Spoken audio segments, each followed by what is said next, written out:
Right. So. All right. So we decided that our topic of conversation, based off of us playing around in Terraria and just kind of dicking around, we started talking about cartoons that we grew up with, specifically 80s cartoons. Oh, yes, yes.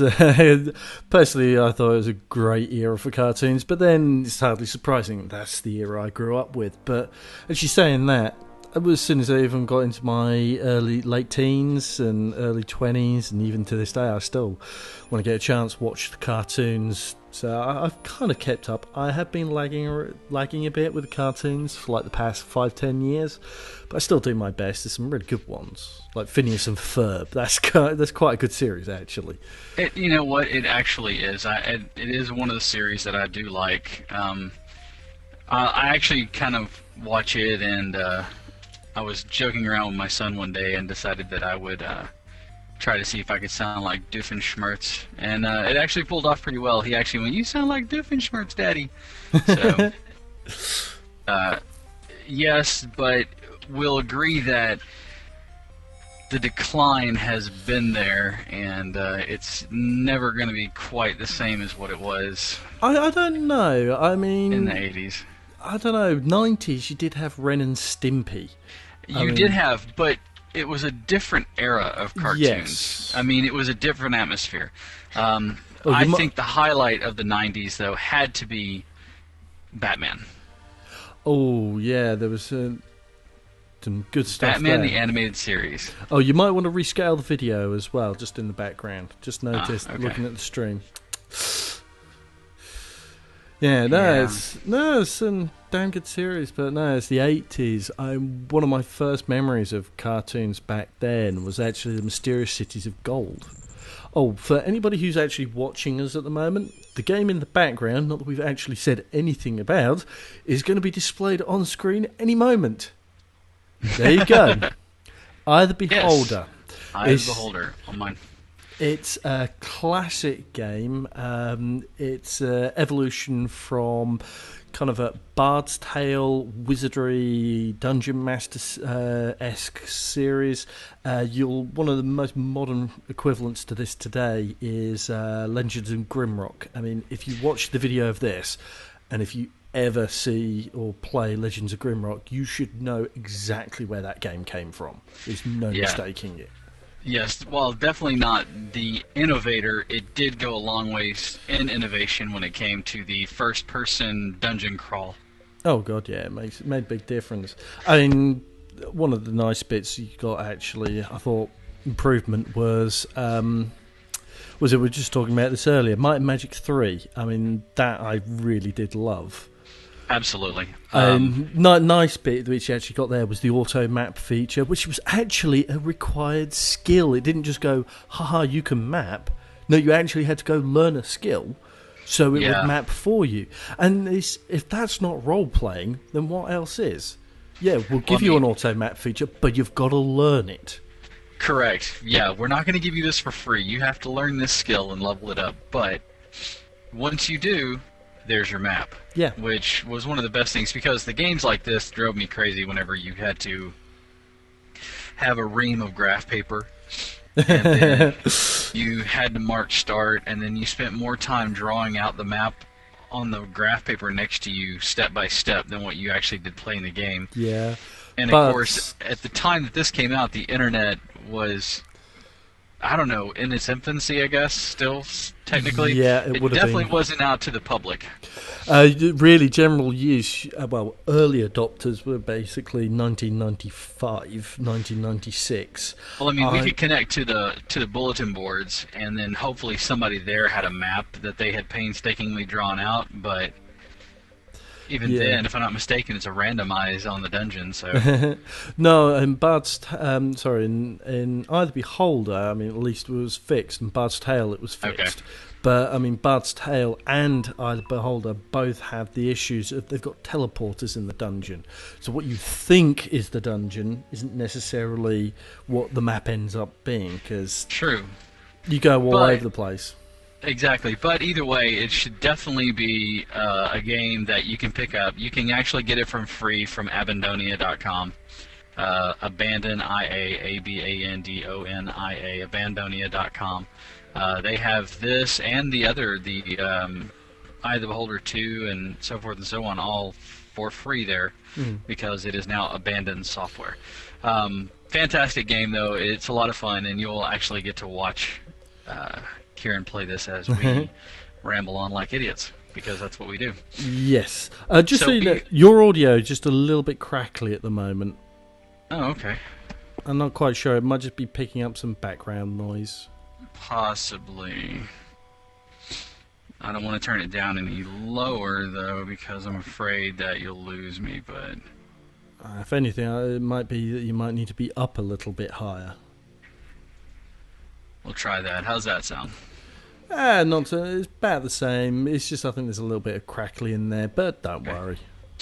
Yeah, as long as I'm not sounding like a 1980s speak and spell, we're good.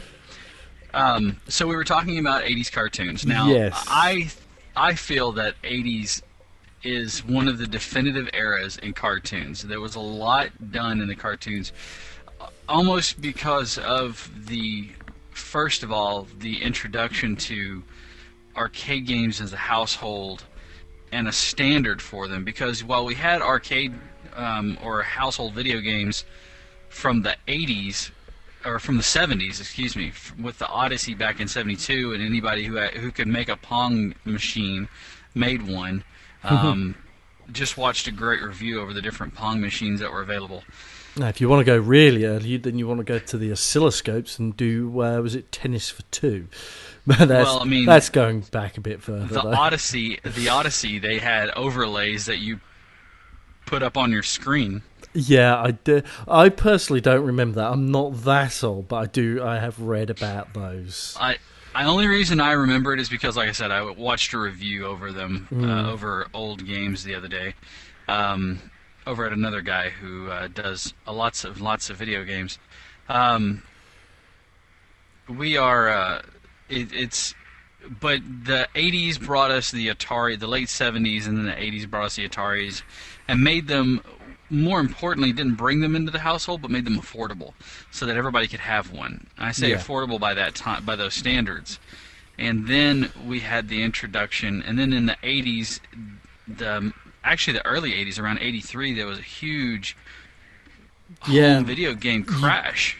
Well, yeah, it was 82. I think it's the 82 video game crash, but there was actually quite a small subsection. Games as a whole actually did relatively well, because I have looked into it a couple of times. But if I remember, it was just some of the home game systems, because they were releasing stupid amounts of different systems, no standardization. Right. And there was just no oversaturation. PCs, for instance, barely noticed it, but then they were still quite in their infancy, knocking around CGI graphics and stuff like that. Yeah, you're still bopping around on the Amiga and the Commodore 64 and things like that. So. I mean, I personally had the Spectrum for myself. Of course, because you were posh. Well, also because it was developed in England and it's what was available and what my dad got. That's true. We ended up with I guess that would be the equivalent of everybody here either having the Commodore 64 or, of course, the Apple if you could afford one. Yeah, well, even back then they were expensive, weren't they? Yeah, now they're expensive and, well, anyways, personal opinion aside. So, I think that video games and the market, especially with the Nintendo system coming around and being part of the household, because honestly a lot of people had a Nintendo. Almost everybody that I knew had a Nintendo or an Atari 2600. I'll go ahead and say that they had the Atari 2600 or Nintendo, but not that many people had the Sega Master System. I had one friend amongst all of mine who had a Sega, the original Master System. So I remember playing on the Genesis, as you would call it, or the Mega Drive, as we called it. And right. You just boot up and go, Sega!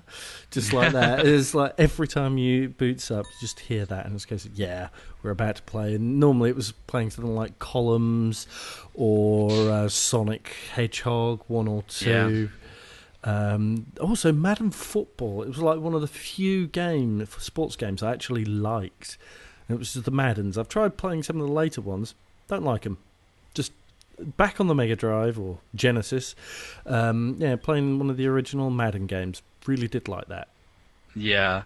Well, see, and even then, though, even though it was 16-bit, people were just so familiar with the Nintendo, the pricing difference on it being what it was, and that when the Super Nintendo came around, I don't feel that the battle between the two systems was quite as heated as we probably remember it, just because Nintendo had that amazing buying power and brand name that Sega still was trying to develop. But I feel that, again, a lot of the cartoons that we saw were due to innovations that we saw with games and things like that. I mean, if we take a look at some of the things like, well, I would say an influence from Japan, because while the Transformers, if I'm not mistaken, and correct me if I'm wrong, the Transformers were an American cartoon. I do not know off the top of my head, but thankfully we have the power of the internet at our hands. Well, that's I have my research department, a.k.a. Sun Griffin, my wife, over there looking up right now. Yes. And I know GoBots was... Yes, we talked about this. Yes, GoBots was Japanese. Okay. She says that Transformers was written and recorded in America, but the animation was done in Japan and South Korea. Now, GoBots was a direct port from Japan, if I'm not mistaken. Yeah. I think actually GoBots was the first one, and then Transformers came afterwards. But but as we discussed the other day, GoBots sucked. It was a horrible cartoon and a horrible frickin' toy. I had some because at first I couldn't afford the awesome Transformers. Oh, wow, I just got corrected. I heard that. GoBots Hanna-Barbera was that. Hanna-Barbera production. Wow, I was not aware. Okay, the toys came from...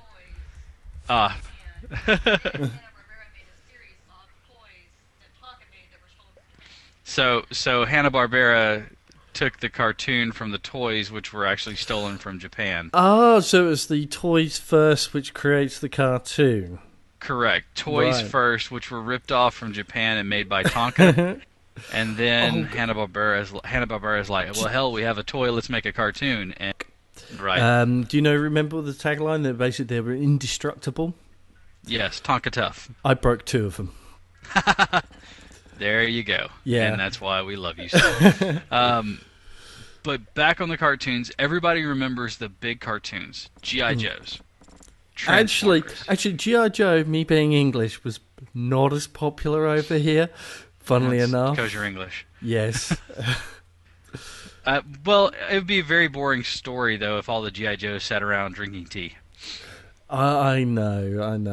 But we could at least turn around and give them the old what for and all of that.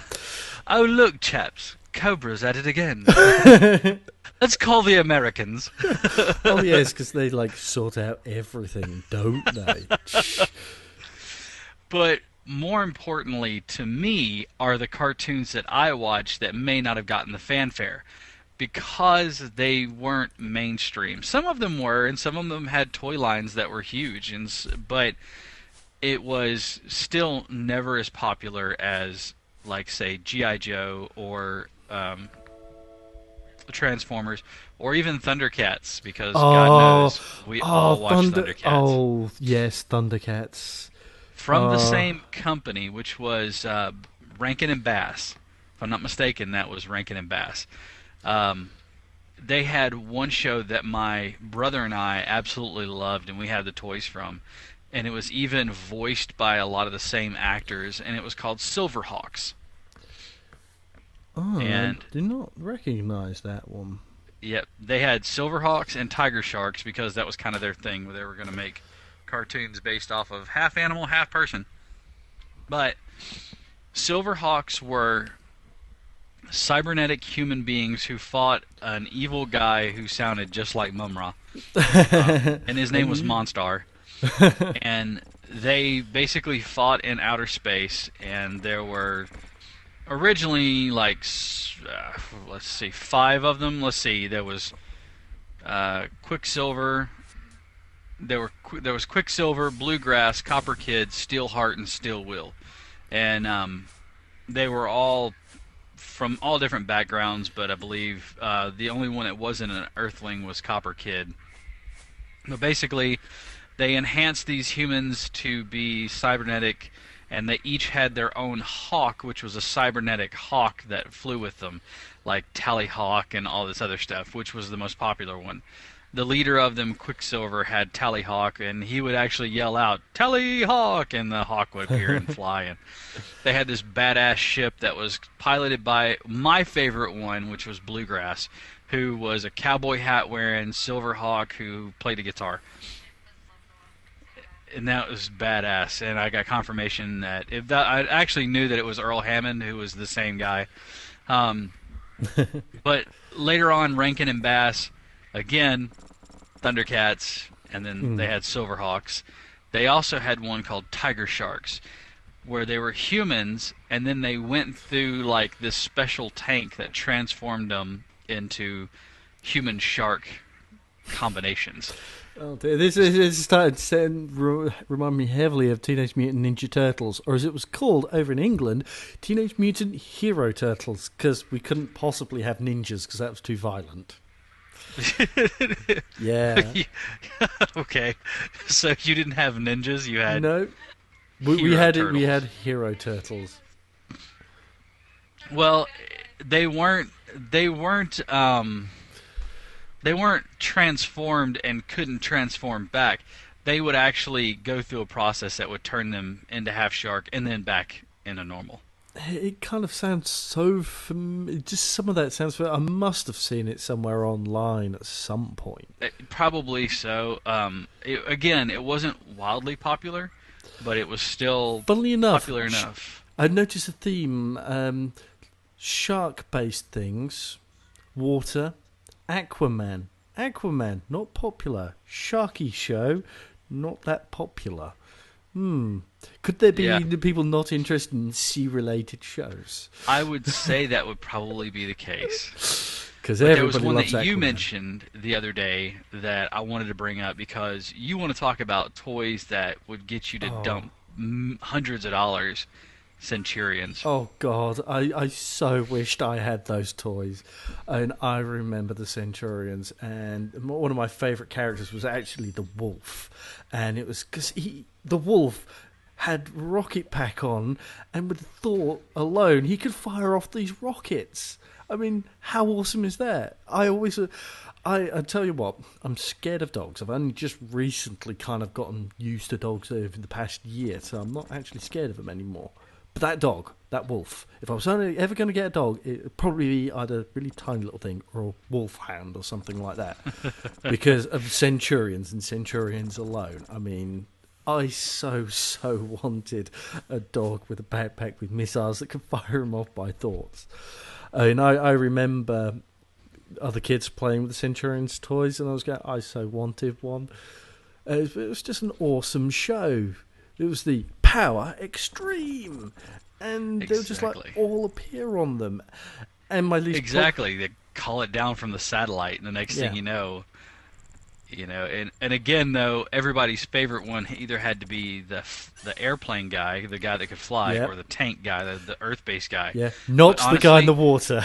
Nobody wanted to mess with the water guy because nobody wanted to be that guy. Yeah. So once again, we have a theme going here. Yeah. Nobody likes the guy who has to deal with water. So anybody who's got the water powers, screw you. We're not interested. Except Captain Planet. Where the Shinsi power was heart. Yes, but then heart is worse than water. It's true. You've got hierarchy of powers. What's your special power? We're gonna hug. But yeah, it was always the most needed thing. Actually, I wrote down. I was thinking of writing down Captain Planet because I had to bring up Power of Heart, and it was the case. Well, you beat me to it. Yeah. Oh Jesus. Yeah. Just the Power of Heart. That's just. Yeah. And for me, my introductions to cartoons was actually what was it now? The Mysterious Cities of Gold, which was... oh, God, yes. Yes. Seriously, I mean, I'd seen other cartoons, but this is the first one I remember. And it was just, to me, the animation was just above and beyond everything else at the time. I mean, I was about 4 or 5 years old when I was watching this. Yeah, no, because it had been out. Yeah, I remember watching it when I was young, and I'm just a few years older than you. Yeah, it's 82 it was released. So actually, I might have watched it when it was first on TV. Right, I would have been 6. So, yeah, I remember watching it, and I remember thinking the same thing. And I always watched it because I always wanted them to find the City of Gold, you know? It's like, I kept watching to see where they would go next and what they would do. And I do remember the animation very well, and I would like to say that it's one of those that holds up, but it kind of reminds me of, I don't know if you've ever seen it, but it reminds me a little bit of Lupin the Third. Oh, Lupin. That is really good. He's the artist behind that. It's a Japanese guy. He's incredibly well known and popular over in Japan. Right. But no, because I got quite heavily into anime when I was young. I still don't buy everything that I used to anymore, but it's just not where I want to spend my money these days. I'm more into games these days. But no, it's Lupin, yeah, awesome. I've still got the tape somewhere, I think. Well, for anybody who wants to watch Mysterious City of Gold, although there's only 3 people right now, I'm one of chilling them. Out. And I think the wife is another one, and I might be the third one. I don't know if it records awesome. me But it recording doesn't matter. But it is on Netflix, and it is available on Netflix. And I will tell you this, the memories from our childhood will always be better than the reality of what it is. Oh, yeah. Just keep that in mind. Yeah, I mean, looking back at it, I mean, I've seen it again recently. The animation wasn't as good, but then when you compare it to the time, it was so much better. I'm just now. I've got a piece of paper because I've got to have it with me. Just keep writing down endless cartoons now. One of the other ones that I used to watch quite heavily was Ulysses 31.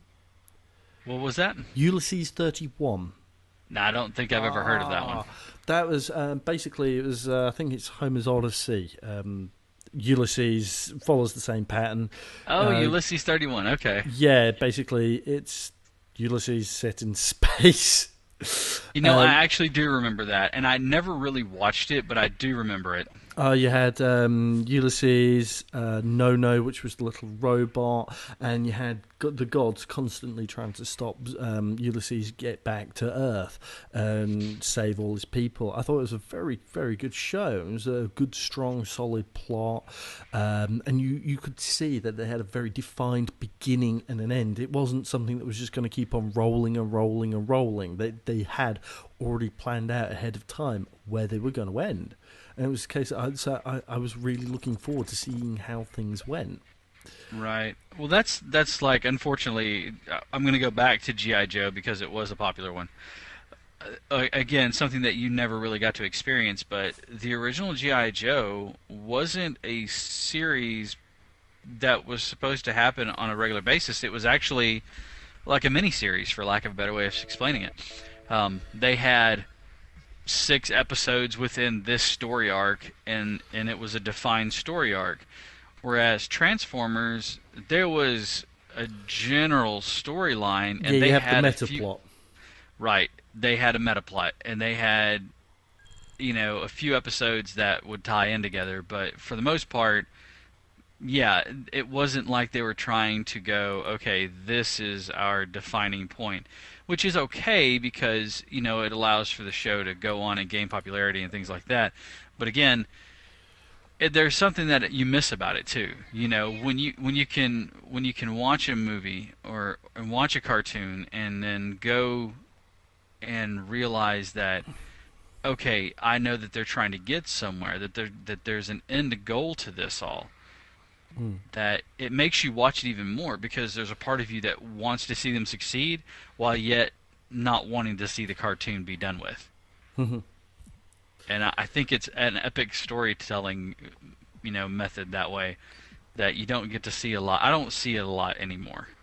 No, in a lot of cartoons these days, you tend to have it's an episode, maybe two.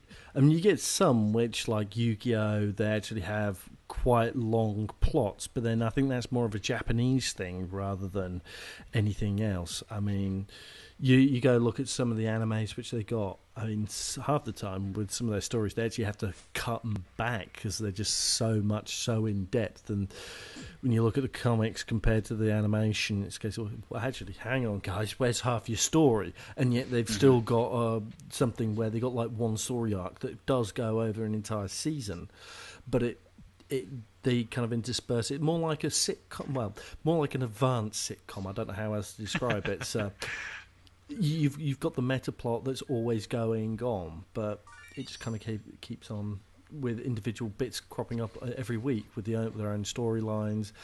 It just kind of blends around. Now, there's quite a few different not comics. We're talking cartoons. That I remember. Yeah, when we talked about Centurions, Ulysses 31, Thundercats though. Thundercats. We that was a great one. Yeah, I mean, I'm sorry, I was quite young, and got to say, I was quite taken with Chitara. I mean, who wasn't? I know. She... But here's the. Excuse me. Here's the question: did you want to be Tigra, Pantharo, or did you want to be Lion-O? You see, if I was going to be anyone, I wanted to be Lion-O. I thought Pantera, to be honest, was just too bald. But he was awesome bald. Yeah, he was awesome bald, but he was too bald. You see, I think even back there I wanted my hair long, so of course, yeah, I have long hair these days. For some reason, the bald guy didn't appeal to me. Yeah, I wanted to be Tigra. Yeah, no, I kind of went, I was kind of Lion-O more myself. Yeah, of course. Nobody ever wanted to be Wile E. Kid or Wile E. Cat. As a matter of fact, I bet you of Snarf. all of the What toys... about Snarf? Oh, God. Snarf. The nursemaid. It was a horrible one. Yeah, it's one of the things why I haven't seen any of the new Thundercats. I've heard that it is fantastic. I've seen little clips of them. And Chitara, they've done a very good up there. Sorry, first straight on to the topic of the new one. Yes, Chitara. Of course. They've updated her, and I think she looks very good for the modern age. Excellent. I don't really remember what anybody else looks like, to be honest. All right. Well, along the lines, again, it's great because we each have cartoons that we got to see because they were broadcast in both places. Yet at the same time, we have cartoons that I may have watched that you've never seen. Yeah. I don't know if they had that over there, but Mask is another one. That yes, Mask. Oh, thank you. Well, we've got a comic, and I kept reading the Mask comic. They had a competition one time, and I actually said, design your own Mask character and vehicle, and we'd put it in blah blah blah, and I created I was really young, created my little Mask character, and I created a vehicle and I called it Offspray because I thought it was a really cool bird name, because I was a bit into birds at that time for some reason. That's okay, but I know that I absolutely loved them. And again, I grew up out in the country, not, pretty much farm life. So my dad we always afforded things that we could have, So I never really got to have a lot of the Mask toys, but I had friends who had them. Mm-hmm. And so that was the good thing, because I did get to play with them, and I thought that those were the baddest toys ever. Those were the most awesome things I'd ever seen. I mean, come on, that car turned into a freaking plane. It could fly. That was amazing. I wanted this thing. You say that, around that time, I remember the Transformers came out with some new Transformers, which not only were they a robot, but a land vehicle, but also a third shape as well. You could transform it into 3 different shapes. Yes, I remember that. Seriously, how awesome was that? But then at the same time, I was playing around with Micro Machines as well. I loved Micro Machines. That was one I never really got into, was the Micro Machines. I was strictly a Hot Wheel guy. Now, you see, I love the Micro Machines. I really got into them because I had a nice little collection going, and I had my favourite, which was this little red Porsche, but I had broken off the wing mirror. So I always was sad about that because I'd broken off the wing mirror because it was my favourite one. But, I also remember, was it on the Genesis, the Mega Drive, they actually had the Micro Machines game on there as well. And it was a multiplayer, top-down racing game.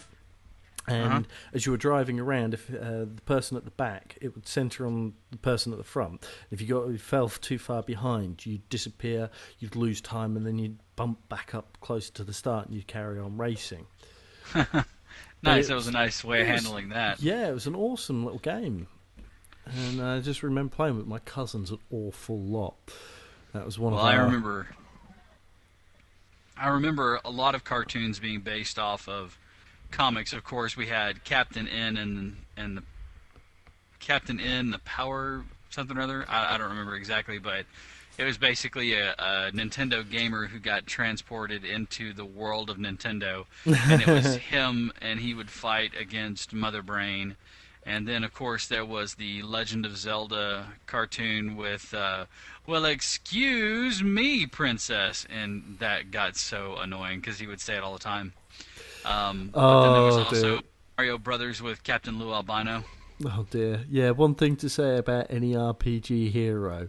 If you actually play the RPG games... You go in, what's the first thing you do when you enter somebody's home? You break over everything. You ransack the entire person's home. It happens in just about every single RPG out there. Yeah, I bet you in the cartoon. I've never seen this cartoon, but I bet you he didn't wander into people's houses and start robbing them. No, because I'm pretty sure that would have left a bad impression on most everybody, and I was just informed that it was called Captain N, the Game Master. But I remember watching it like nobody's business because it was... I mean, that was the Nintendo cartoon. But even before that was a Pac-Man cartoon. What? How can Pac-Man... he's a yellow blob that wanders around and eats balls and eats Inky Blinky and whatever the other guys... Go ahead and say it. He puts balls in his mouth. And he chomps on them. He chomps balls. Yeah. Well, it was Mr. Pac-Man, Miss Pac-Man, and Pac-Man Jr.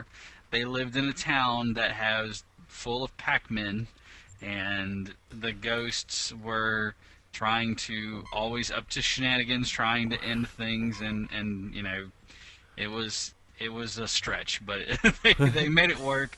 They actually had Christmas specials and things like that. Oh, God. Oh, yeah. It was fantastic. But that's back whenever there were specials on TV. Yes, let's not talk about specials, because one of those specials was called Star Wars. Okay, you know what? That doesn't exist. Much like you always tell me there were only three movies. There were only 3 movies. There was never a Star Wars special for holidays, okay? Yeah. Let's just go ahead and establish that as canon. Yeah, and unfortunately I never ever watched it all the way through from start to finish and regret that. I must be sad to say that I, too, am with you on that. I, quote-unquote, have never watched it. Oh, my God.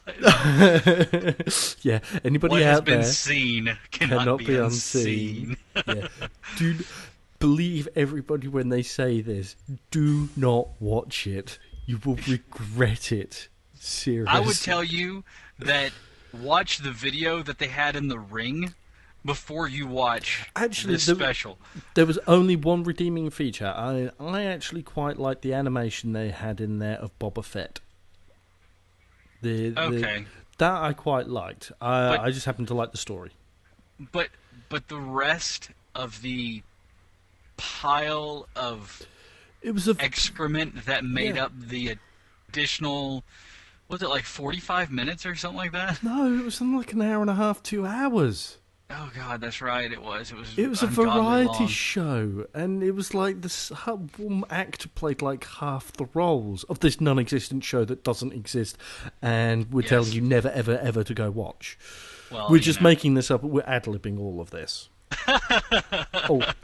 Yes, whatever you do not go out and Google Star Wars Christmas special. Yeah. Oh, and anybody actually anybody actually watching the game in the background, I'm currently at this point, I'm completely and utterly lost and I've forgot what I'm doing. So I'm just currently wandering around aimlessly, probably now for the next 10 minutes. Yeah, trying to figure out where he's going. Yeah, well, the thing is, he's kind like, of remember... Oh, yay! Yeah, but this still doesn't help because I go to a room and there's like a couple of items and it's like, great, I got some boots and some food. What do I do now? You're in a sewer. Do you really want to eat the food that you find packaged in a sewer? I'm just saying. Hey, that's okay. My dwarven cleric gets to a high enough level very soon so we can cast create food. But yes, I do actually eat sewer food. Which has been I haven't even seen you water. consume any of it yet. That's because I don't quite do it yet, but I do it soon. All right. One of the things that I used to love, though, as a kid, and I haven't seen this ever since, was in the fall, before the new shows came on, at least here in America, they would actually do a preview show a night or so before. And what they would do is they would talk about the upcoming shows that were coming out, the new shows, the returning shows, and they always showed the cartoons and what cartoons were going to be coming out, and they always did a little bit of a special for it. You know, they showed a few minutes. Oh my God, this was the greatest thing ever because I could see what cartoons were coming out and then judge them unfairly beforehand. No, as a kid, no cartoon was ever bad. Oh, yeah. We always loved every cartoon that we saw. And that's just the sad truth of it.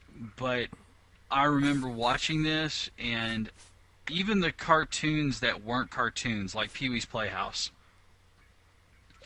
they would talk about that. Or, of course, one that we're sitting here playing Eye of the Beholder, or we're watching you play Eye of the Beholder.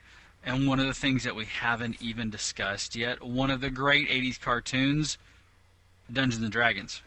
Oh, that is one of my favorite shows. Spawned a great toy line of not very opposable figurines.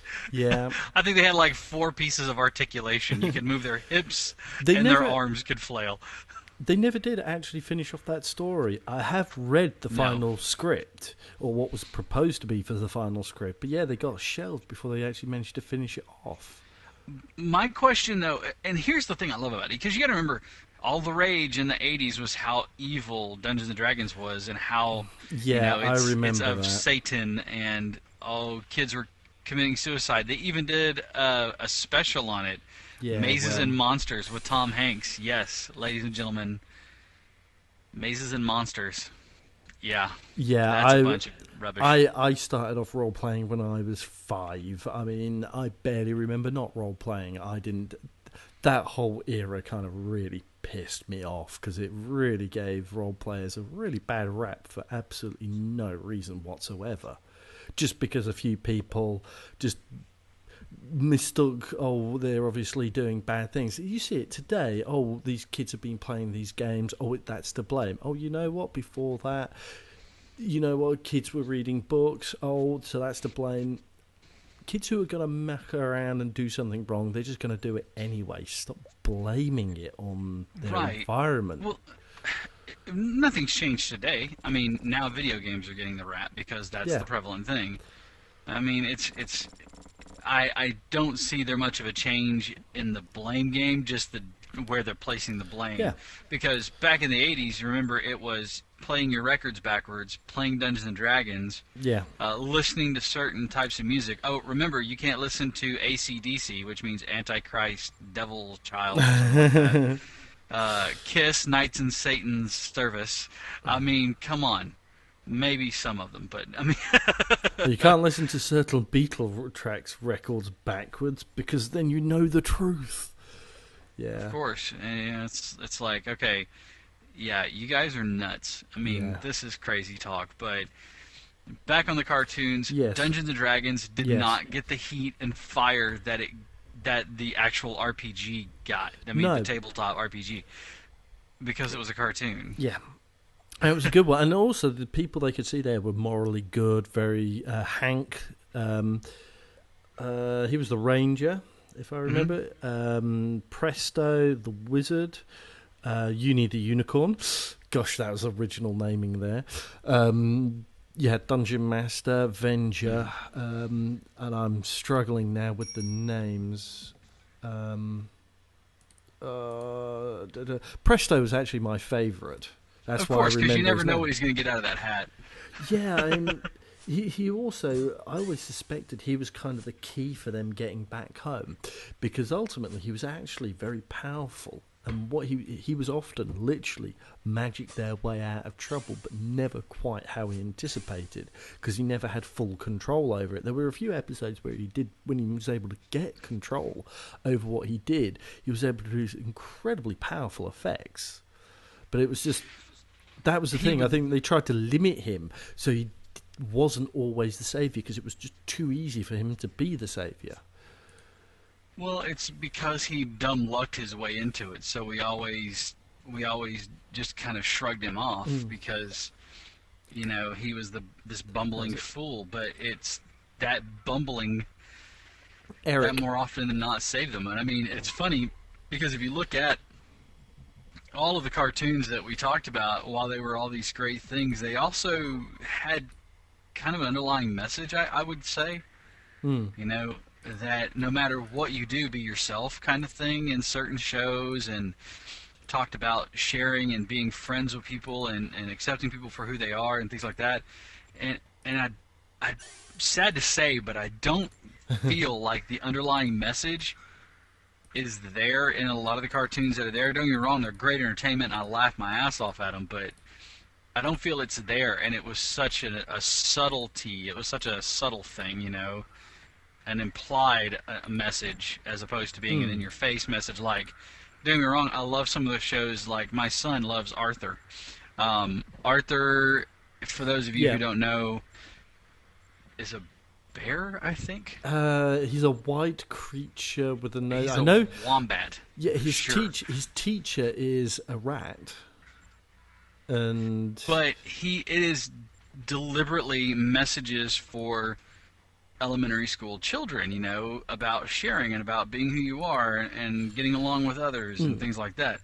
And don't get me wrong, I'm not taking away from the message, but you can watch this, or you can watch something that is just inane, entertaining as all get out, but ultimately it's that's all it is it's entertainment. Whereas in the 80s, again, in my view, that was the high point for cartoons.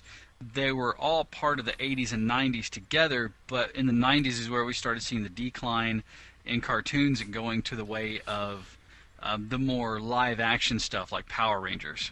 Oh god, yeah, Power Rangers. I kind of watched some of that and then just turned off Power Rangers. It wasn't the same. Actually, so yeah, it's just one of the ones I remember. I mean, there's some classics which I'm avoiding talking about because I'll just go on about them for ages. I want to get some of the more unknown ones. Dogtanian. Did you ever see that? Was that the one about the musketeer? Yes. Dogtanian and the Three Musketeers. It was one for all and all for one. Dusker hounds are always ready. It was the Muskehounds. Okay, I remember it vaguely. Yeah, that was... not something I really watched. I watched that one to death. And there was another show which I watched, which was Heathcliff. Yeah. Yeah, yes. And yeah, Heathcliff and the Get Around Gang, is that what it was? I can't remember what they were called, but the other gang, the female who was kind of the girlfriend of the leader of that little group, I had such a crush on that cat. It was a case of, I think I still strange little person you are. I know. I still have a thing about leg warmers because of that. It was just called Heathcliff. Yes. And then it was in the 1980s, definitely. I remember that one as well, of course, because my first name, or not my first name, but the name that I go by is Heath. So, of course, I always got joking. Everybody called me Heathcliff. And I'm like, no, that is not my name. That is, of course, so I had to put up with that ribbing, but I guess it could have been worse. But yeah, I remember though. Like I said, I remember Heathcliff. Watched that one as well. Mm-hmm. In the late '80s, they had, or maybe it was the early '90s, they had the Garfield Oh, yeah, Garfield. Yeah, which was decent. Early. Not as good as Heathcliff, in my opinion.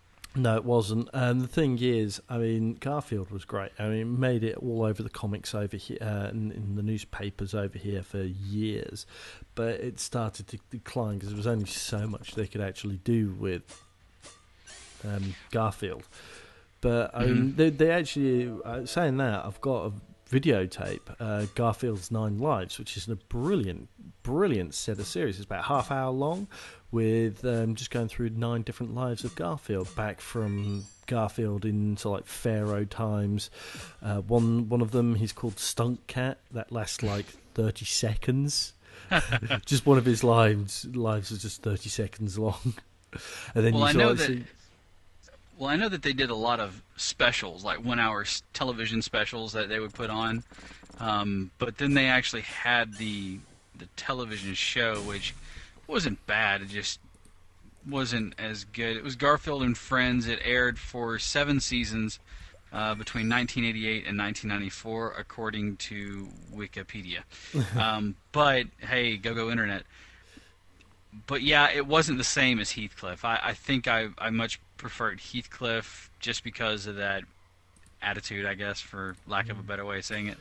No. But another cartoon that we have to touch on because, again, a huge staple in life, and you have to remember that this was the introduction to your homoerotic fantasies, He-Man. Oh, my word, yes, He-Man. And, of course, then you had... what was the one for God? She-Ra, that was it. Yes, again, both of those, if I'm not mistaken, I think She-Ra is, but it's on Netflix for those of you who have it. Not that I work for Netflix, but I'm just telling you where you can watch them. I did used to watch He-Man, and I always found him ever so creepy, and it also always at the end he gives that moral tale, and that was actually basically required every single episode. And here's the moral that we learned today. The moral of the story today, kids, I was like, if you start quoting the Bible, I'm turning this shit off. And then you think about it, though, you're like, dude, you just walked around for half of an episode with no shirt on and a loincloth, riding on the back of a tiger. You should be on the side of a van somewhere with tinted windows. Either Don't that, or preach be to in me a about cage. morals. Yeah. Or he could be in a cage with a couple of glow sticks. Just saying. A cage with a couple of glow sticks. Yeah. There we go. But, but again, there was a huge cast of characters. Yes. Characters that they started making toys for. And then they started making the toys and then made those into characters. Did you ever see the movie with Dolph Lundgren? Of course. Yes. It was so cheesy. Seriously. It was horrible. So Absolutely cheesy. hated it.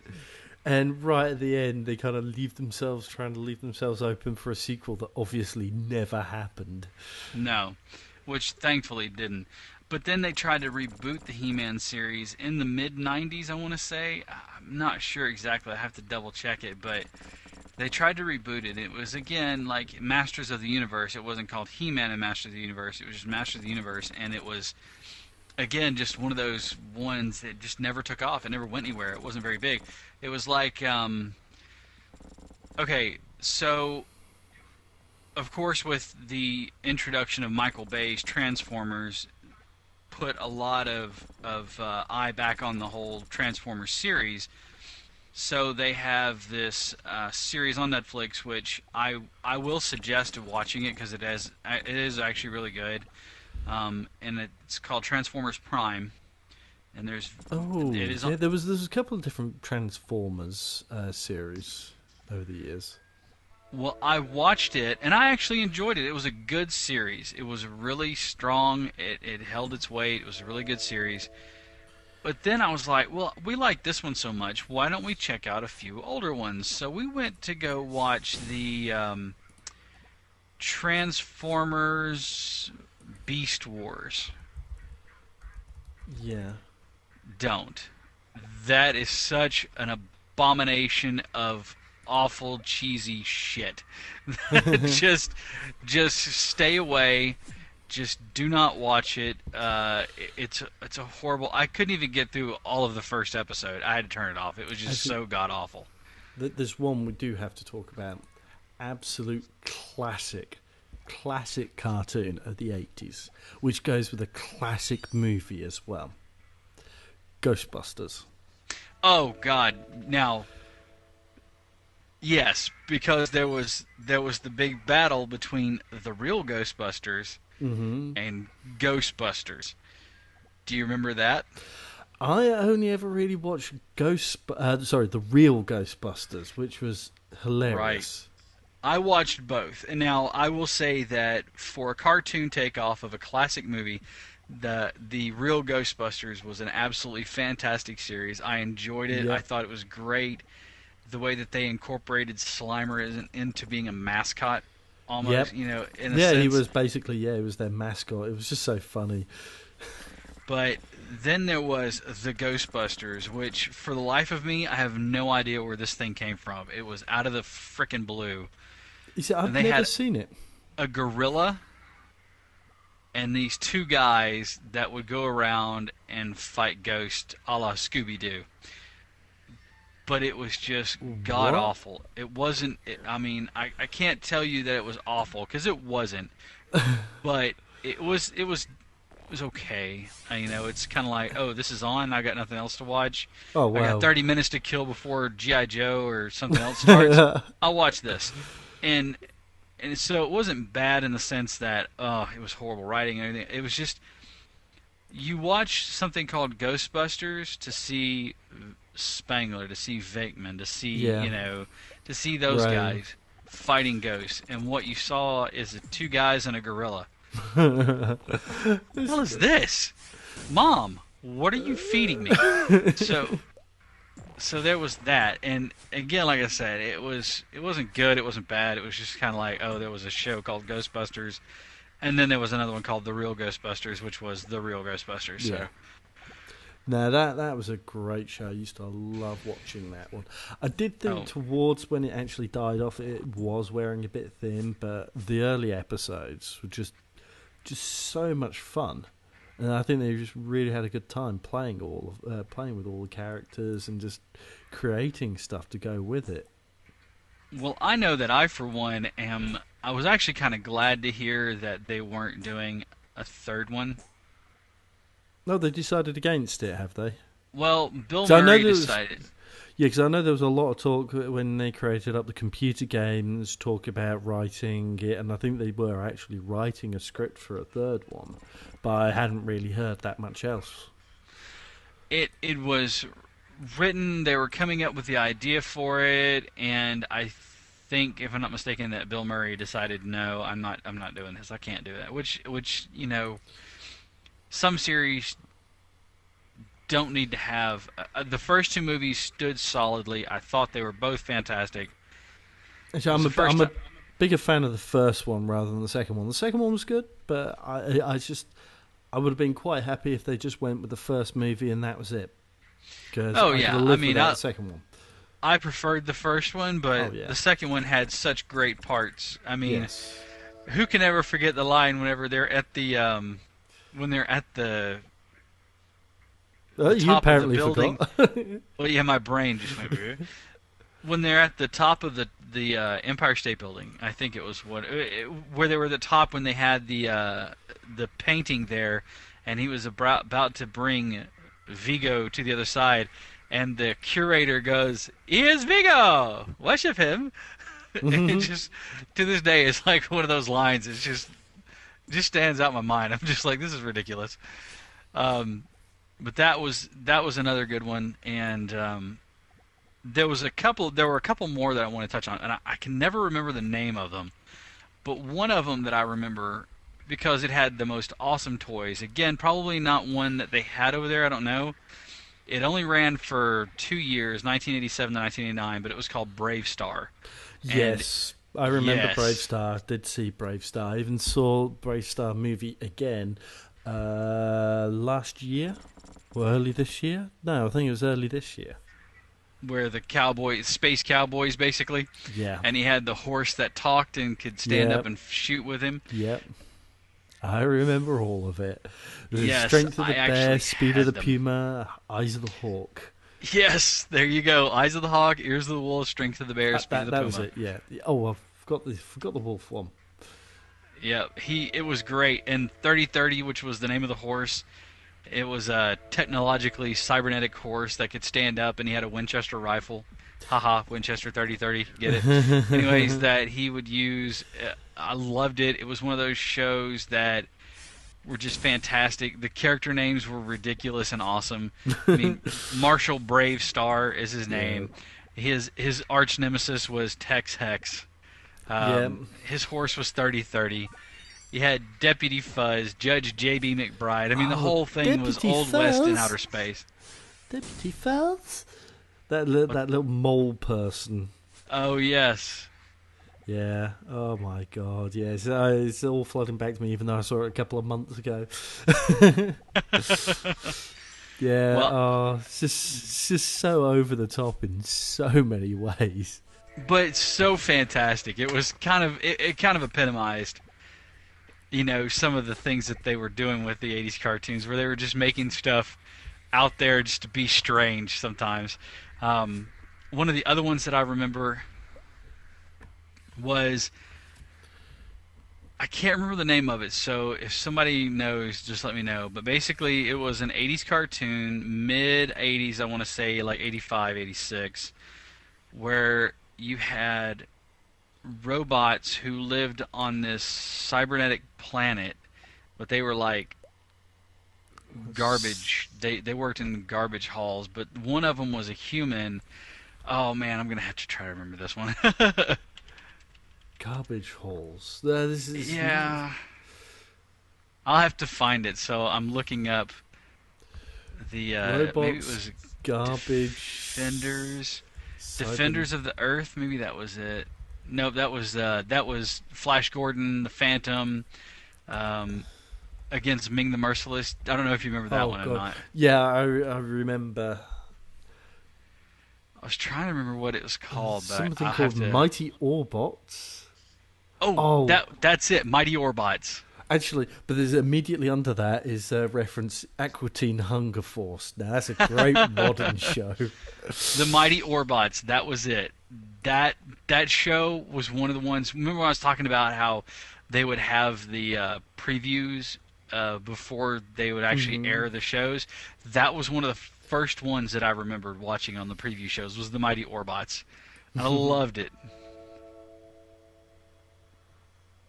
Yeah, Yeah, I've never seen that one, so I cannot comment. Apparently there's only 13 episodes. It ran for 1 year. Well, according to the information that I found on 80s Cartoon Network, or 80scartoons.net, it was pulled because of a dispute over copyright with Tonka and the maker of the GoBots. So, yeah. But, yeah, that was them. And then there was another one that I'm going to have to try to remember. But I can remember the toys because they were the most awesome toys ever under the frickin' sun. And here's what the toys were. Basically, they lived on an island of that was kind of unstable. So it was all these mountains and rocks and stuff like that. And they fought and moved via wire, and they had these little stands that they were on. So the toys were the little hanging car or stand, and then you would have a suction cup with your string, and you would hang them up between locations and actually like slide them down through things. And I cannot for the life of me, again, it's one of those other ones that it escapes my memory. Does not sound familiar. Because it was probably Sky Commanders. That was the name of it. I just saw it. Hang on, let me see if I can find it and make sure that's it. That one was overshadowed by the Centurions because it came out at the same time. That was it, Sky Commanders. It was made by Hanna-Barbera, of course. It was part of the futuristic world of Hanna-Barbera. and it spawned toys from Kenner. Of course, at the time, we all know Kenner for making those awesome Star Wars toys. Oh god, yeah, I had a few of those. Still might do, but they're in such disrepair because they actually got played with. Be worth a fortune if I just never looked at them. But when you get a chance, look it up. It's fantastic. It was actually a really good. I liked it. It only had 13 episodes. It was one season. They were done. But again, the toys in my mind were the best thing ever because of the fact that you could string them up across your room and then make them slide down the zip line all over the place. It was just awesome. I was like, this is awesome. Of course, again, things being better in our memory than what they are in real life. A couple of others I want to touch on real quick. I know we're running out of time. Turbo Teen was another one. Hot or cold, turns into a car, turns back into a boy. I don't remember that one. It was a crazy, crazy concept, but basically he would get hot or cold, and if he got overheated, he would turn back into a boy. If he got cold, he'd turn into a car or something like that. But he would get turned into a vehicle. So that just sounds like a modified Ram and a half. Yeah. Except instead of turning into a girl, he turns into a car. Okay. Like that one. One that I am going to touch on because the puppet side of it, we just recently lost the puppeteer for Fraggle Rock. Oh, I love that series. He passed away earlier this week, but they had an animated series as well. It was short-lived, a year, but it was Rob Paulson, I believe, is the name of the puppeteer and the voices. He did, of course, like Boober and Marjorie and Sprocket, and he did a lot of voices, but he passed away just last week. So, sad moment there. Yeah, it was just 13 episodes for the animated series again. Yeah, and then we, of course, have Jason the Wheeled Warriors. That's one on my list that I was going to bring up, Jason the Wheeled Warriors, because it's got to be mentioned. Watch that every single week. Of course, who can forget Jason the Wheeled Warriors? Yeah. Battle for the Planets was another one. Though I'm not sure if it was called something else. What was it now? Battle for the Planets. Nope, I remember it very well. Also called Geforce, I believe. Yes, that was also another name. But yes. That one was amazing. I absolutely loved that freaking show. Actually, there was an English one, which you probably would not have seen, but it was a bit short-lived. But it was called Rhubarb and Custard. Now, I think this is actually early 70s cartoon. But it was 70s. But it's just because I'm remembering, because they showed it all the time. But it'd go ba-da-ba-bow, ba-da-ba-bow, ba-da-ba-bow. And yeah, the episodes were only like about 2-3 minutes in length or something. Running time 5 minutes, and there were 30 episodes of it. And it was just this dog called Rhubarb, who was yellow, and this cat who was red, called Custard, I think. All right. Or the other way, yes, Custard is the pink cat and Rhubarb is the green dog. So they got the colours and the names the other way around. Is that kind of like Kipper? Kipper sounds familiar, but I think that one's newer, relatively newer. It's a newer children's television show.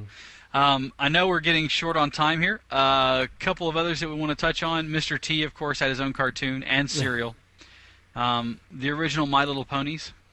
Yeah, I dimly remember the original My Little Ponies, but we called them My Little Pony Skinny and Bony, made out of plastic, nothing fantastic. That was the song that got sung an awful lot while I was at school. And of course, let us not forget the multitude of specials that we had. We were kind of talking about them a little bit earlier.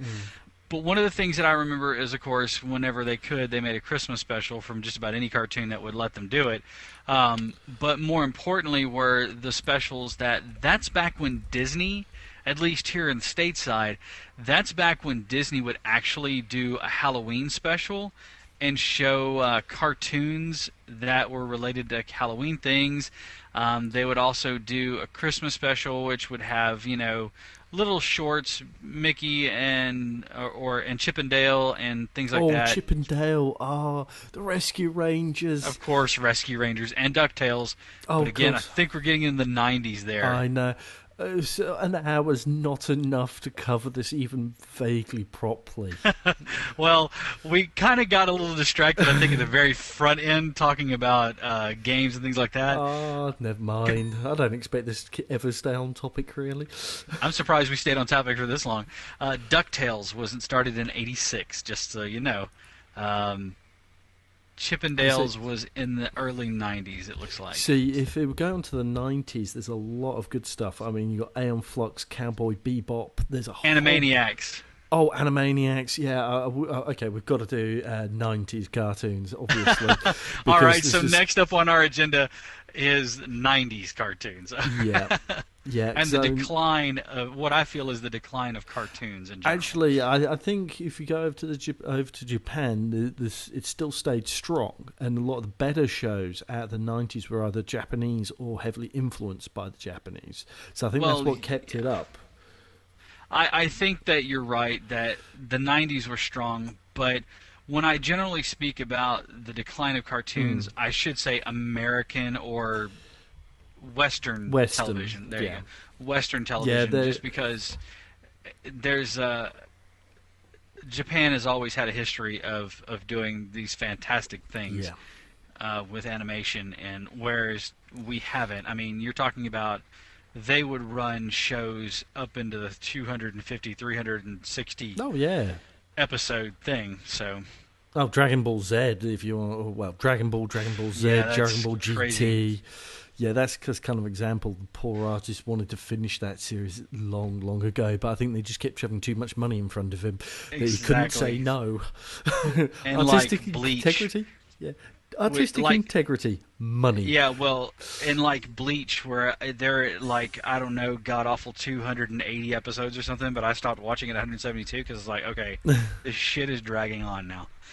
Well, this has been awesome, and I want to say thank you for taking the time to talk to me about this. We are definitely doing this again, and we will discuss 90s cartoons and the downfall of cartoons, at least of Western cartoons. Yeah, and also I think the game next time is going to be Might and Magic 3, because I really want to play that game again. I think it would be just good to have that in the background. Well, since you yelled at me for not getting this, I downloaded it, and I have it now, so I will play that, and I don't know that I'll post it up, because I'm still fighting with Champions of Kren. Well, I am Sanrael. That is Nerd of Gamers. It has been a pleasure. Have a great night. See you all, and have a good time.